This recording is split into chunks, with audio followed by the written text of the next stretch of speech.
Hi, Dave Butler with Align Therapy here. I am demonstrating and talking about the 10th exercise in our 10 video series on simple and easy scoliosis exercises that you can do at home that help to increase stability, reduce pain, and help you manage your scoliosis. So this is an exercise that is fairly simple and you can do at home, but it also is an exercise where if you have balance difficulties, maybe let's consult with someone that deals with this specifically so that you don't injure yourself. This is an exercise where we're balancing, and if you know that you have bad balance, maybe have some help in progressing to this exercise. So don't forget to subscribe to the channel. We have 9 other exercises that are scoliosis, simple scoliosis exercises that you can do, and check those out and follow us to see other exercises. We're still, after these 10 exercises, we're still going to be doing other exercises and other things that you can do to help manage your scoliosis or kyphosis. This isn't an exercise that is just for scoliosis. This is an exercise that you can do if you have balance issues. This is an exercise you can do just to increase stability of the lower extremities and even up into the core. So let's get into it. We're going to do a single leg balance exercise. So this can be very simple and we can make it very complex. So the easiest way to work on balance is standing on one leg. So if I stand on one leg, what happens is the muscles all through my leg, all the way down to my foot, up into my hip, and even my core activate to stabilize me. I have to have stability to stay upright, or I would fall. So that's probably the first thing. Can you stand on one foot? Can you stand on one foot and feel stable? And if that is too hard, we can back off a little bit on balance. There's a ton of ways to increase balance at a lower level. A couple of ideas: standing with your feet together, seeing if you can stabilize like that.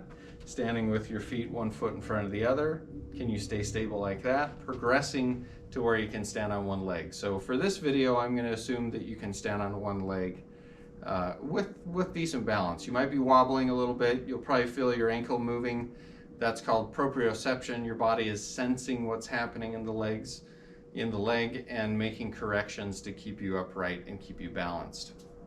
So standing on one leg. On the floor, your body has a lot of feedback from the floor. Your foot is constantly giving your brain feedback on what's happening. So your brain can make corrections and can help your balance.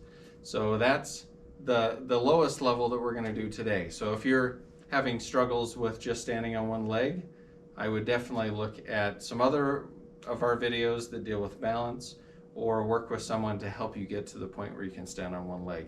Again, these exercises, always do them safely. If you're worried about this exercise and you have a fall history or something like that, make sure that you have something that you can hold on to. Do this next to a counter, do this next to something that you can hold on to so you're not going to fall and get hurt. So the next level is using a foam pad. These foam pads, we'll put a link for these in the description. These are great for balance. What it does, this foam is specific where my foot isn't able to get to the floor through the foam, so I'm kind of suspended in the foam. So my proprioception, or my awareness of what's happening, goes down because I don't have the feedback from the floor. So this is a great way to increase the challenge of the balance. So you can do this on both, make sure you do it on both sides. And I feel more activity in my hip. I feel my foot has to work harder for that balance. If that's too easy for you, you feel like you've got that down, you can use a balance disc. So standing on that, your foot starts to move more and your leg moves more. So you have to increase that awareness and that strength. I feel a lot more activity through my leg and through my hip. If that's too easy, one of my favorite balance pieces of equipment is a Bosu ball. So you can stand on both sides of the Bosu ball, and standing on it with one foot, the ball creates more instability and it works more of those muscles. You can stand on the blue side, and the blue side is like the disc that we used, but a lot more challenging.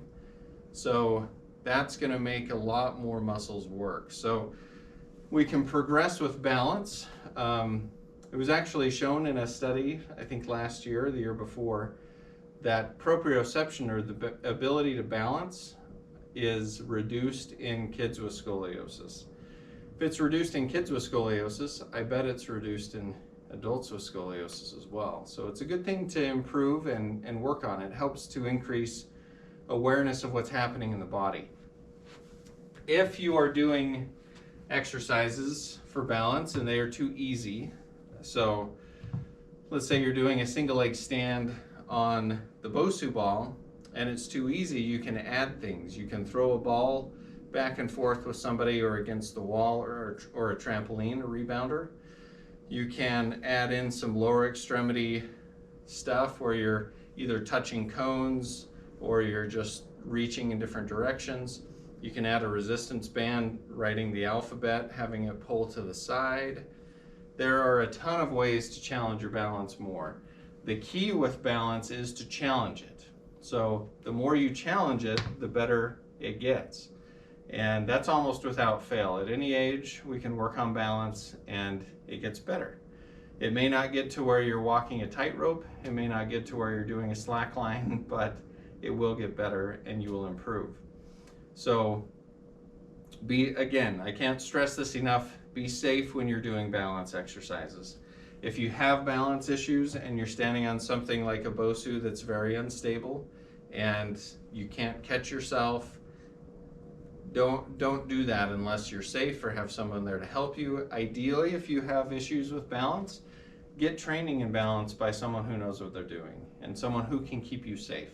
So this is a great exercise for those with scoliosis to do, but again, be safe with it and check out the other videos. There are a lot of, in the other 9 videos that we have, there are other great exercises that you can use. You can keep some abdominal activity in the transverse abdominis, like our last video showed, and good luck with it. Let me know in the comments or even contacting my clinic if you have questions or you want help with how to do this exercise. Thanks for watching. We'll see you next time.